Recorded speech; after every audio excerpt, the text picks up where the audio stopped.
Добрий день, дорогі наші глядачі! В ефірі передача «Живий русинський язик». Її тема – сила русинських традицій, народних і церковних. Низько до нас у гості прийшов дуже чистований гость. І це Фьодор Копенець, доктор мистецтвознавства, священник, протоїрей і багатолітній керівник церковного хора. І не лише церковного, а й народного, нашого Закарпатського народного хора. Отець Фьодор, дуже радий ми вас тут бачити в нашій студії. Мені теж дуже приємно бути у вашій студії, тим більше, що спілкуюся зі своєю родичкою, із сестричкою, троюрідною, але сестричкою із Мирославу, про такі інтересні моменти русинського язика, карпато-руського язика, і поговоримо про народні традиції, про церковні традиції наші у нашому краї. Отець Фьодор, я така рада з вами низько говорити, знаєте, аж серце мені радує, бо дуже мало з ким можу поговорити по-русинськи у діалогові, бо знав язик наш і добре знав, а й бо із-за того, що останнім часом ото було якось гіби не модно, та маленько я почала забувати, і дуже мені в того було ганьба. І коли я почала поновлювати в ті автентичні співанки, та й само собою і прийшли слова, котрі я з дитинства знав, як і зо мною мамка говорила. Та старалася ото вже на нинішній день гордитися тим, що я русинка, і дуже рада таким людям, як ви, котрі можуть зо мною вести діалог по-нашому. Хотіла вас зазвідати, отець Фьодор, як ви прийшли до музики? Як ви прийшли до тої духовності? Це в вас із дитинства було закладено? Це вже в зрілому віці задумувалися над цим? То закладено з дитинства, бо ви за свою мамку, а я теж за свою мамку хочу згадати. Маленьким ще вона мене за ручку і до церкви. Дуже побожна була мамка, ходила до церкви, а жили ми у Білках на присілку, де було одинаково, як до Імстичева, до центра, до Білок, чи до Лукова. Та за руку мене взяла, йдемо пішком до церкви. По дорозі учимося молити, учимося співати, зайдемо у храм. Мамка була з Імстичева, та зайдемо в храм, там дідик сидів у першому ряді, дідик Федор був, сидів у першому ряді у церкві. І я до церкви зайшов, до дідика, дідик уставав, уже був старенький, уставав, внука на столиць, а сам цілу службу стояв. І там так привилося то. І в той час я якраз почув ті співи, і будучи вже в Закарпатському хорі, працюючи в професійному колективі, було таке питання, вже можна було співати і церковні, і духовні пісні, почали ми співати. І в мене все таке питання було, чого не співаємо наші напіви. Закарпатський хор співав уже там і літургію десь частинку, і так далі. Ну, співали там українські композитори, руські композитори, а наші напіви не співали. Мені все говорили, що там в нас не є нічого. Як не є, коли я малим видів у церкві, як дяки співають, і були ноти, із простопіння співають гласи, співають то. Мені то було дуже інтересно. І коли в 1992 році отець Дмитрій вирішив організувати церковний хор у нашій общині, і через одну співачку Анну Іванівну Спаську вийшов на мене, ми зв'язалися і почали думати отець Дмитрій стратег такий був, вперед думав, котлован лише був, собора не було, церкви не було, бо община була на вулиці, а він почав думати про професійний церковний хор. Ну і ми почали співати, і знаючи, що є в нас такі напіви у нас карпаторуських, дуже традиційно, вони багато років, багато віків, можна сказати, збереглися. І дотепер співають у нас в церкві, бо у нас така традиція по селах, що люди співають, дяк співає і народ співає наші напіви, дуже старинні карпаторуські напіви. І мені, звичайно, будучи вже професіональним музикантом, мені було цікаво наші напіви адаптувати, як кажуть, у церковному просторі. То велика допомога, звичайно, настоятеля отця Дмитрія, який дуже добре знав і знає напіви, знає традиції, то була велика допомога. І разом з ним ми почали із простих напівів гармонізувати і співати хором церковним, а з часом і люди прийняли хор, тому що ці напіви їм відомі. Ці напіви вони знають, бо в нас по селах всюди знають. І гласи співати, в нас напіви співають і на літургії, і на вечірні, і на утренні, і колядки, і пасхальні, і так далі. Наш народ знає ці напіви. І з допомогою отця Дмитрія нам вдалося гармонізувати, народ їх прийняв, бо то їхнє, і тепер співає хор напіви, і співає ціла церква. Правда, настоятель десь зауважує, що треба так співати, щоб чути і хор, щоб чути і сусідів у храмі, і щоб була така гармонія.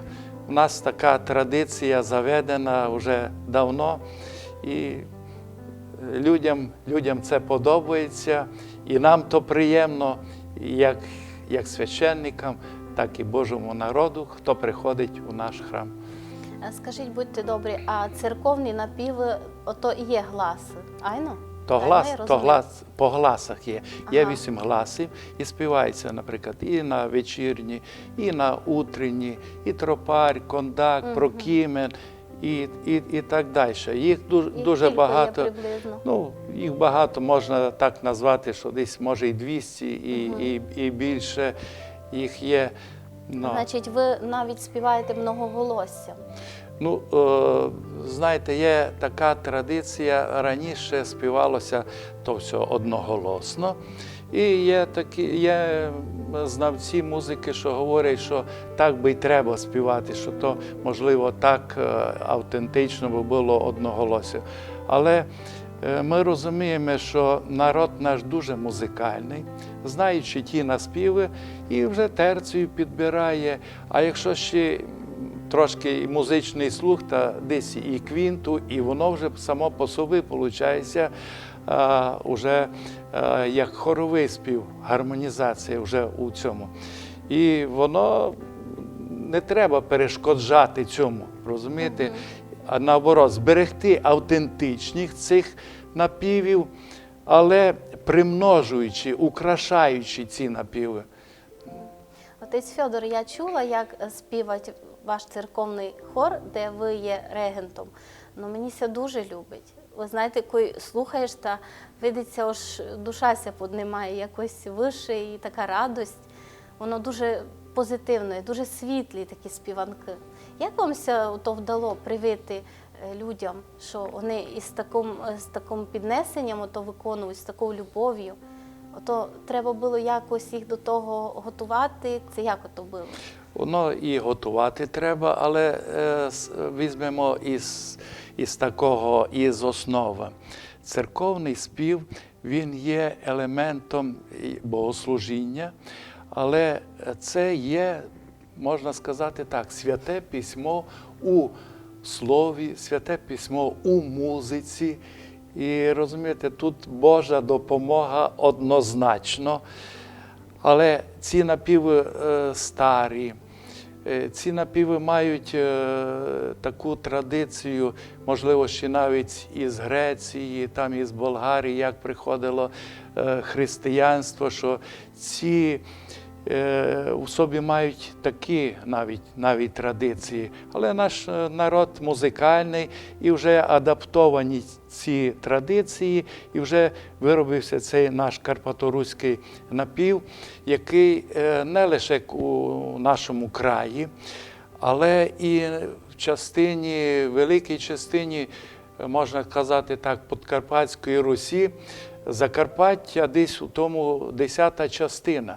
Це не лише у нас, це і на Словаччині, це і в Угорщині, і в Румунії цей спів побутує, і він є дуже оригінальний, він не є похожий на якийсь другий напів. Він є свій викристалізований вже за много років. Дуже інтересно, отець Фьодор. І з чим замітила, ось навіть вимова слів у цих напівах, у цих співанках є давньо. Наприклад, торжествуйте днесь, от днесь старе слово, от слово день, от слово много має у інших мовах похожих корнів і болгарських. Як ви думаєте, ото здавна йде, от яких ото давен і ці слова та й мелодії збереглися? Ну, будемо церковно-слов'янський язик, розумієте, це основа нашого богослужіння. Много воно звідти, бо богослужбові напіви, вони богослужбові, які використовуються під час літургії, там, вечірньої і так далі. Є просто духовні пісні, наприклад, такі як колядки і так далі. Це теж народна творчість, духовна народна творчість, бо вона відображує, наприклад, якісь традиції, і не лише традиції, а праздник, наприклад, Рождества Ісуса Христа і так далі, колядки або пасхальні напіви. Воно дуже багато у нашому язикові і церковнослов'янські. Вони дуже пов'язані разом, бо в народі так і говорилося, і співалося. Много тут взято слів таких, і вони доповнюють один другий. На Закарпатті християнство раніше прийшло, там дали. Я пам'ятала, що ви мені розказували, як ото ще соляний шлях був, і Кирило і Мефодій сюди скоро прийшли. Нам просто повезло по території. Да. Ну, і ще, якщо брати так історично, то десь у IV столітті знаходили хрести візантійські десь у IV столітті. Звідки воно йшло? Воно йшло із Візантії, бо був соляний путь, такий Солотвино, то звідси брали сіль, везли аж у Візантію, там вже було християнство, звідти приходили люди, і то вже були християни. Зупинялися десь у когось переночувати, рано вставали, хрестилися, молилися і так далі. І так же само і утсють йшли люди, везли сіль туди, виділи, які вже зародки християнства, так що воно скоріше було, а з приходом Кирила і Мефодія, тим більше вони намного скоріше, чим там можна повісти по Україні, там і так далі християнство було в нас запроваджено, і традиції. Де скорше прийшло християнство, там і культура має висока, тому що віра в Бога облагороджує любий народ.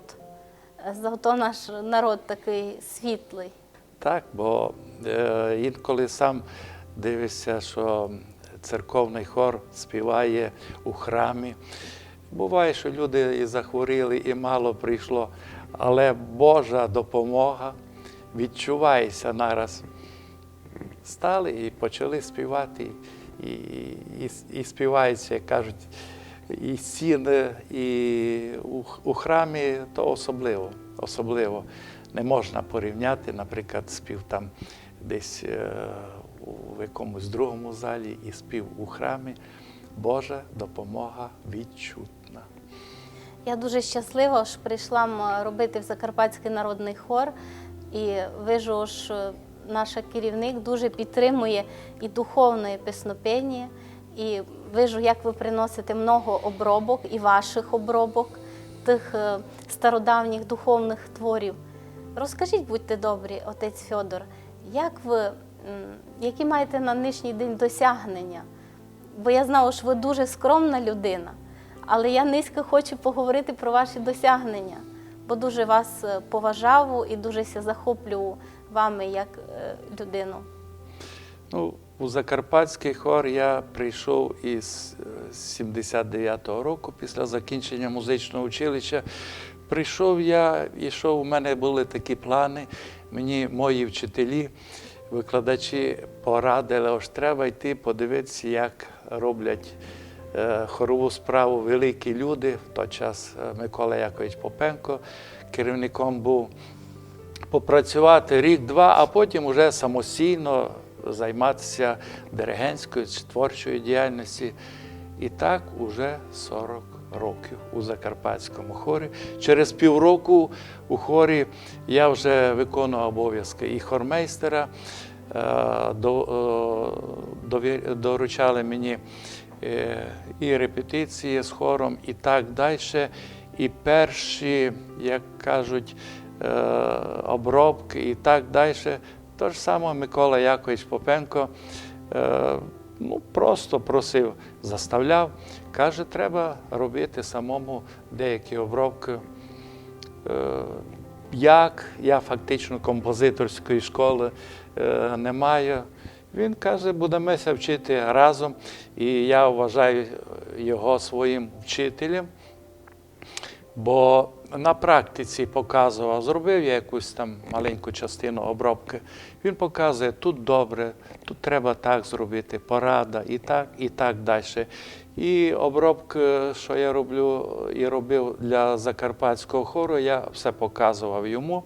І він вказував, що там добре, там треба виправити, там у такому ракурсі. Ну і всі останні керівники, бо після нього були і другі керівники, при них я також і робив як диригент, як хормейстер робив, і як співак, бо співав багато, як соліст. І обробки мої звучали, і тепер звучать, і колядки. Ну, а тепер, дякуючи отцю Димитрію і нашому правлячому архієрею митрополиту Фьодору, який мене рукоположив у священники, я вже тепер проводжу і десь і духовну роботу, бо то є наші теж люди, і до мене звертаються. І